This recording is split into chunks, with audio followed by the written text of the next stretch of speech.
Hello everyone, welcome back to K Guru channel bye निर्मल गुप्ता।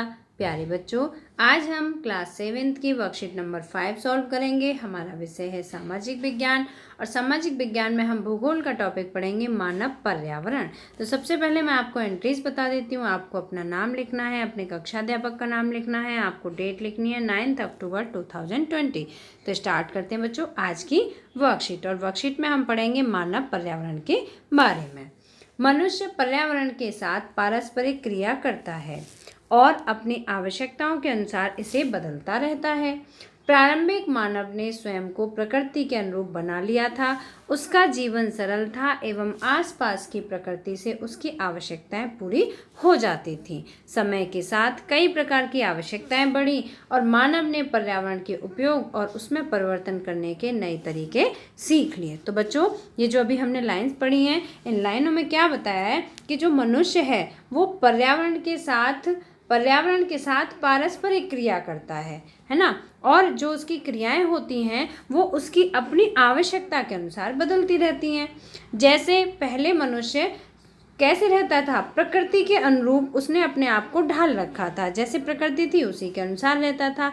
उसका जीवन सरल था। जैसे मान लीजिए पहले समय में एसी नहीं थे, पंखे नहीं थे, तो कैसे रहते थे, बहुत मौसम अच्छा रहता था। प्रकृति गर्म होती थी तो गर्मी का आनंद लेते थे, ठंडी होती थी तो ठंडी का आनंद लेते थे।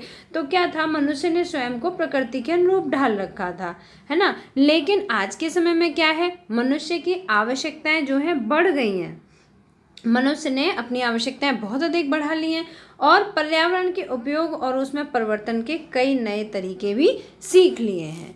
उसने फसल उगाना, पशु पालना एवं स्थायी जीवन जीना सीख लिया। मनुष्य ने सीख लिया कि किस प्रकार से उसे फसल उगानी है, किस प्रकार से पशुओं का पालन करना है और किस प्रकार से स्थायी जीवन जीना है। बच्चों, आपने इतिहास में भी पढ़ा होगा कि मनुष्य जो है पहले खाना बदोश थे। जहाँ भोजन मिलता था वहाँ कुछ समय जीवन जीते थे, फिर भोजन वहाँ समाप्त हो जाता था। जैसे फसल कंद मूल वहाँ समाप्त हो जाते थे तो दूसरी जगह चले जाते थे। लेकिन आज के समय में मनुष्य कैसे रहता है, मनुष्य ने स्थायी जीवन जीना सीख लिया है। एक जगह रहते हैं और वहीं पर अपनी आवश्यकताओं की पूर्ति करते हैं। उसने अपनी आवश्यकताओं से अधिक चीज़ों का उत्पादन या बनाना शुरू कर दिया है और उन चीज़ों का व्यापार करना शुरू कर दिया है। तो यहाँ पर बच्चों आप देख सकते हैं, ये देखिए यहाँ पर कुछ दिया जा रहा है और यहाँ कुछ लिया जा रहा है। तो ये सब जो लेना और देना है बच्चों, इसे क्या कहते हैं, इसे हम कहते हैं वस्तु विनिमय। ठीक है, यहाँ पर आप देख सकते हैं इसमें कुछ फ्रूट्स हैं, एप्पल हैं और यहाँ पर ये मुर्गा है। ठीक है, तो ये क्या है बच्चों, ये वस्तुओं का आदान प्रदान किया जा रहा है। वस्तु विनिमय पद्धति यह वस्तुओं की अदला बदली का व्यापार है जिसमें धन का प्रयोग नहीं होता है। ठीक है, तो इसमें देखिए कोई आपको धन देते हुए दिखाई नहीं दे रहा, रुपए देते हुए दिखाई नहीं दे रहा। तो यहाँ पर क्या दिया जा रहा है बच्चों, वस्तुओं का आदान प्रदान किया जा रहा है। अब दूसरी पिक्चर में देखते हैं, मुद्रा के आने से वस्तु विनिमय प्रणाली की समस्या दूर हो गई। पहले क्या था, बदले में देने के लिए कुछ ना कुछ वस्तु चाहिए होती थी। लेकिन आज के समय में क्या है, अगर हमें कोई चीज़ लेनी है तो हम उसके बदले में क्या दे सकते हैं, मुद्रा दे सकते हैं, रुपए दे सकते हैं, है ना। तो जो वस्तु विनिमय की प्रणाली है उसमें पहले बहुत सारी समस्याएं आती थी और वो सभी समस्याएं के मुद्रा के आने से दूर हो गई। जो हमारी करेंसी है उसके आने से ये समस्याएं दूर हो गई। आजकल प्लास्टिक मनी मतलब डेबिट और क्रेडिट कार्ड, इसको बच्चों प्लास्टिक मनी भी कहते हैं, डेबिट और क्रेडिट कार्ड को, और ऑनलाइन मनी ट्रांसफ़र का भी उपयोग किया जाता है। तो ये सब क्या है, ये मनुष्य ने अपनी आवश्यकताओं के अनुसार नई नई खोजें कर ली, नई नई वस्तुएं बना ली। अब देखिए इसमें हम आगे पढ़ेंगे, मानव ने अन्य लोगों के संपर्क में आना शुरू कर दिया। मनुष्य ने क्या किया, दूसरे लोगों के संपर्क में आना शुरू किया। जैसे किसी दूसरे व्यक्ति को जो कुछ आता था उसने वो तकनीकी सीखना शुरू कर दिया, तो इससे तकनीकी भी बढ़ती चली गई और अपनी सुविधा और विभिन्न उद्देश्यों के लिए उसने खुद का एक वातावरण बना लिया। निम्न चित्र मानव पर्यावरण के कुछ उदाहरण दिखाता है। बच्चों, अब यहाँ पर आप चित्र के माध्यम से देखेंगे। तो ये देखिए, ये हमारे भारत देश का नक्शा है। ठीक है, ये तो आप सभी बहुत अच्छी तरह से जानते हैं ना।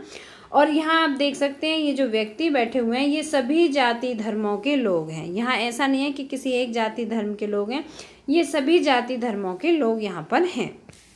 अब देखिए बच्चों, ये जो चित्र है इसके माध्यम से हम समझेंगे मानव पर्यावरण के बारे में। ठीक है, जो मानव पर्यावरण है वो क्या है, तो देखिए यहाँ पर ये आप देख सकते हैं यहाँ पर ये अध्यापिका हैं और ये ब्लैक बोर्ड पर पढ़ा रही हैं, तो ये दोनों बच्चे हैं। तो यह बच्चों की ज़रूरत क्या है? शिक्षा। और अध्यापिका की ज़रूरत क्या है? अध्यापिका को क्या चाहिए बदले में? मुद्रा चाहिए। तो ये देखिए, ये जो यहाँ पर क्या है, ये उद्देश्यों की पूर्ति हो रही है। ठीक है, उद्देश्यों की पूर्ति हुई और क्या है, लोग एक दूसरे के संपर्क में आए हैं और विभिन्न उद्देश्यों के लिए आए हैं। सभी का उद्देश्य अलग अलग है। शिक्षिका का उद्देश्य क्या है? इन बच्चों को शिक्षा देना, और बच्चों का उद्देश्य है शिक्षा ग्रहण करना। ठीक है, तो देखिए शिक्षा विद्यालय, यहाँ देखिए, यहाँ पर आप देख सकते हैं ये आर्थिक बैंक। ठीक है, बैंक और धर्म, यहाँ पर सभी धर्मों के चित्र दिखाए गए हैं, आप देख सकते हैं ना। और इसके अलावा समुदाय, सभी समुदायों के लोगों को यहाँ पर दिखाया गया है, ये समुदाय है। इसके बाद देखिए नेक्स्ट ये परिवार, तो यहाँ पर देख सकते हैं आप संयुक्त परिवार का चित्र दिखाया गया है। यहाँ पर व्यक्ति, तो ये व्यक्ति का चित्र है, एक डॉक्टर के रूप में दिखाया गया है। ये राजनीतिक स्थिति, तो ये हमारे भारत देश की राजनीतिक स्थिति हमारे देश के मैप के अनुसार दिखाई गई है। तो बच्चों ये सब क्या है? ये है मानव पर्यावरण। ठीक है, ये सब क्या है? मानव पर्यावरण है। आप चित्र के माध्यम से समझ सकते हैं, ये सब मानव पर्यावरण है। अब आज की जो वर्कशीट है इस पर आधारित एक प्रश्न है, लॉकडाउन की परिस्थितियों को याद कीजिए और निम्नलिखित तालिका को पूरा कीजिए। बच्चों आप सभी लॉकडाउन की परिस्थितियों से गुजरे हो, आप सभी को बहुत अच्छी तरह से पता होगा। आपको क्या करना है? इस तालिका को पूरा करना है। तो देखिए तालिका में दो तरह की प्रश्न बातें बताई गई हैं। मानव पर्यावरण का वह हिस्सा जो कार्य करता रहा, और दूसरा है मानव पर्यावरण का वह हिस्सा जो कार्य नहीं कर पाया। अब बताइए बच्चे कि कौन सा हिस्सा था मानव पर्यावरण का जो कार्य करता रहा, लॉकडाउन की स्थिति में भी कार्य करता रहा। तो बच्चों आप इसमें लिखेंगे, आप खुद से सोच के लिखेंगे। ठीक है, जैसे नर्स लगातार काम करती रही, डॉक्टर भी काम करते रहे, है ना। सभी हॉस्पिटलों में आपने देखा होगा, आपको पता है अच्छी तरह से। और इसके अलावा दूध वाला है वो भी कंटिन्यू दूध बेचता रहा, है ना। और इसके अलावा राशन भी बिकता रहा, है ना, राशन भी लगातार बिकता रहा।